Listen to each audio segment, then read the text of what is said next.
गुजरात का वलसाड, सुबह का वक्त, तेज गर्मी, ऊपर आसमान से आग बरस रही है और नीचे एक अंधेरा कुआं करीब 45 फीट गहरा।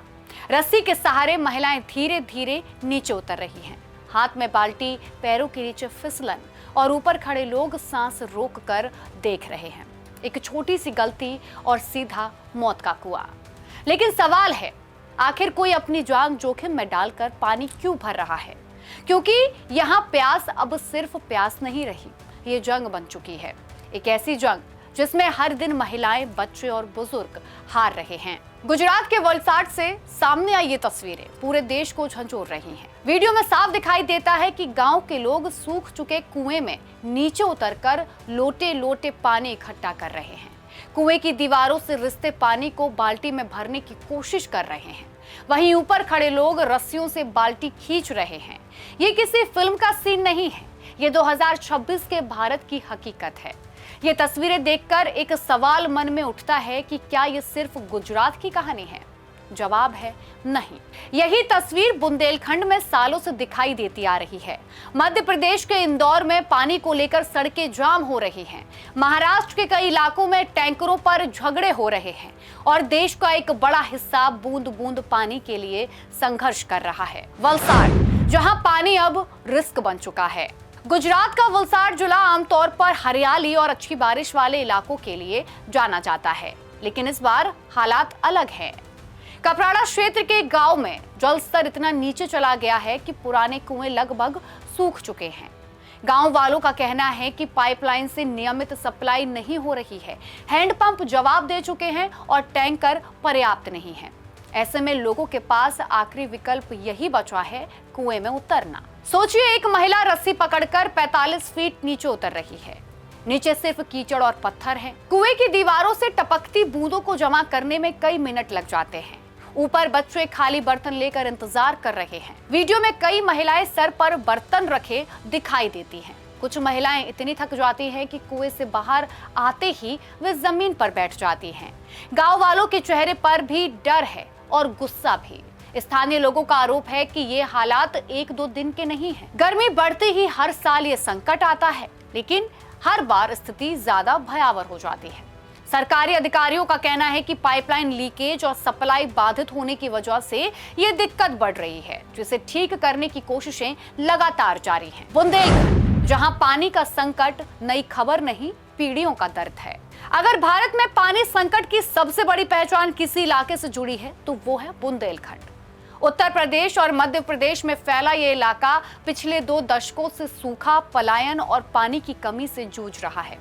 रिसर्च रिपोर्ट्स बताती हैं कि यहाँ अनियमित बारिश, भूजल का अत्यधिक दोहन और तालाबों का खत्म होना, साथ ही जंगलों की कटाई ने संकट को ज्यादा गंभीर बना दिया है। 2003 से 2010 के बीच बुंदेलखंड ने लंबे सूखे का सामना किया है। खेत बंजर हुए, किसान कर्ज में डूब गए और हजारों लोगों को पलायन करना पड़ा।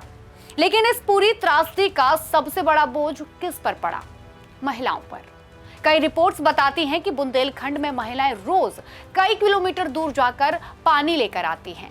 कई गांव में सुबह 4 बजे से लाइन लग जाती है, तो कहीं हैंडपंप एकदम सूख चुके हैं, तो कहीं एक बाल्टी पानी के लिए महिलाओं को घंटों इंतजार करना पड़ता है। कल्पना कीजिए उस दृश्य का, तेज धूप, सर पर 20 से 25 लीटर पानी, साथ में एक छोटा बच्चा और कई किलोमीटर पैदल सफर। यही वजह है कि बुंदेलखंड में जल सहेलियां जैसे अभियान शुरू किए गए हैं, जहां महिलाएं खुद जल संरक्षण के कामों में जुटी हुई हैं। चेक डैम बनाए गए हैं, तालाबों की सफाई हुई है, गांव में पानी बचाने की ट्रेनिंग दी गई। कुछ जगह इसका असर भी दिखा है, लेकिन बड़ा सवाल आज भी वही बना हुआ है। अगर दशकों से समस्या पता थी तो स्थायी समाधान अभी तक क्यों नहीं हुआ? इंदौर, भारत का सबसे स्वच्छ शहर, लेकिन पानी के लिए संघर्ष क्यों? इंदौर का नाम आते ही सबसे साफ शहर की छवि सामने आती है, लेकिन इसी शहर में आज पानी को लेकर सड़क पर प्रदर्शन हो रहे हैं। कई इलाकों में लोग पानी की अनियमित सप्लाई से परेशान हैं। कहीं पाइपलाइन लीकेज हो रही है, कहीं टैंकरों पर निर्भरता बढ़ गई है, तो कहीं पानी के लिए झगड़े भी लगातार हो रहे हैं। एक रिपोर्ट में बताया गया है कि नवलखा इलाके में बड़ी पाइपलाइन लीकेज की वजह से दर्जनों ओवरहेड टैंकर प्रभावित हुए हैं। लेकिन प्रशासन के सामने दुविधा थी, अगर पाइपलाइन बंद कर मरम्मत करें तो कई कॉलोनियों में सप्लाई रुक जाएगी और ट्रैफिक भी प्रभावित होगा। यानी हालत ये हो गई कि सिस्टम खुद फैसला नहीं कर पा रहा है कि पानी बचाए या शहर बचाए। इसी बीच पानी को लेकर विवाद और भी बढ़ गया। सार्वजनिक नल पर झगड़े हो रहे थे, एफआईआर लगातार दर्ज की गई हैं और सड़क पर भी जाम देखने को मिले हैं। लेकिन इंदौर की कहानी सिर्फ कमी की नहीं, लापरवाही की भी है। 2024 की शुरुआत में शहर में दूषित पानी की वजह से स्वास्थ्य संकट तक पैदा हो गया। रिपोर्ट्स के मुताबिक सीवेज का पानी सप्लाई लाइन में आ गया, जिससे डायरिया और उल्टी जैसे मामले बढ़ने लगे और कई लोगों की मौत तक हो गई। महाराष्ट्र, टैंकर राजनीति और सूखते गांव। महाराष्ट्र के मराठवाड़ा और विदर्भ जैसे इलाके सालों से सूखे और पानी संकट की मार झेलते रहे हैं। हर गर्मी में हजारों गांव टैंकरों पर निर्भर हो जाते हैं। कई जगह पानी का वितरण राजनीति का हिस्सा बन जाता है। गांव में सुबह से टैंकर का इंतजार होता है। महिलाएं बर्तन लेकर लाइन में खड़ी रहती हैं। कभी पानी कम पड़ जाता है तो कभी झगड़े शुरू हो जाते हैं। कई एक्सपर्ट्स मानते हैं कि महाराष्ट्र में गन्ने जैसी ज्यादा पानी लेने वाली फसलों ने भी संकट को बढ़ा दिया है। भूजल का ज्यादा इस्तेमाल हुआ है और बारिश का पानी संरक्षित नहीं किया गया। यानी प्रकृति की मार के साथ साथ योजना की कमी भी संकट को गहरा करती गई। आखिर हर साल यही हालात क्यों बनते हैं? अब सबसे अहम सवाल, भारत में पानी की समस्या सिर्फ बारिश की कमी नहीं है, असली समस्या है पानी का गलत प्रबंधन। एक तरफ शहरों में भूजल तेजी से निकाला जा रहा है, दूसरी तरफ तालाब और झीलें खत्म हो रही हैं। कंक्रीट के शहर बारिश का पानी जमीन में जाने ही नहीं देते। वहीं नदियां प्रदूषित हो रही हैं, पाइपलाइनें पुरानी हो चुकी हैं और लीकेज से लाखों लीटर पानी बर्बाद हो जाता है। बुंदेलखंड पर हुई रिसर्च बताती है कि सूखा रोकने की योजनाएं जमीन पर उतनी प्रभावी नहीं रही जितनी कागजों पर दिखाई गई। इंदौर में प्रशासन अब रेन वाटर हार्वेस्टिंग लागू करने के लिए सख्ती की बात कर रहा है। बड़े भवनों पर जुर्माने की चेतावनी दी गई है, लेकिन सवाल अभी भी वही है, क्या ये कदम बहुत देर से नहीं उठाए गए हैं? सरकार क्या कह रही है? सरकारें लगातार दावा करती आ रही हैं कि जल जीवन मिशन, पाइपलाइन विस्तार, चेक डैम, तालाब पुनर्जीवन और रेन वाटर हार्वेस्टिंग जैसे कदम लगातार उठाए जा रहे हैं। कुछ जिलों में सुधार भी देखने को मिला है। यूपी के जालौन में जल संरक्षण संरचनाओं की वजह से ग्राउंड वाटर लेवल बढ़ाने का दावा किया गया है। इंदौर में भी प्रशासन अवैध मोटर पंप जब्त करने, टैंकरों पर कार्रवाई और रेन वाटर हार्वेस्टिंग लागू करने की बात कर रहा है। लेकिन ग्राउंड रियलिटी ये कहती है कि कई जगह योजनाएं या तो अधूरी हैं या आबादी और बढ़ती गर्मी के सामने नाकाम साबित हो जाती हैं। क्लाइमेट चेंज आने वाले समय की सबसे बड़ी चेतावनी। एक्सपर्ट्स लगातार चेतावनी दे रहे हैं कि क्लाइमेट चेंज की वजह से भारत में रेनफॉल पैटर्न तेजी से बदल रहा है। कहीं अचानक बाढ़ आ जाती है, कहीं लंबे समय से सूखा है, कहीं एक्सट्रीम हीट हो जाती है।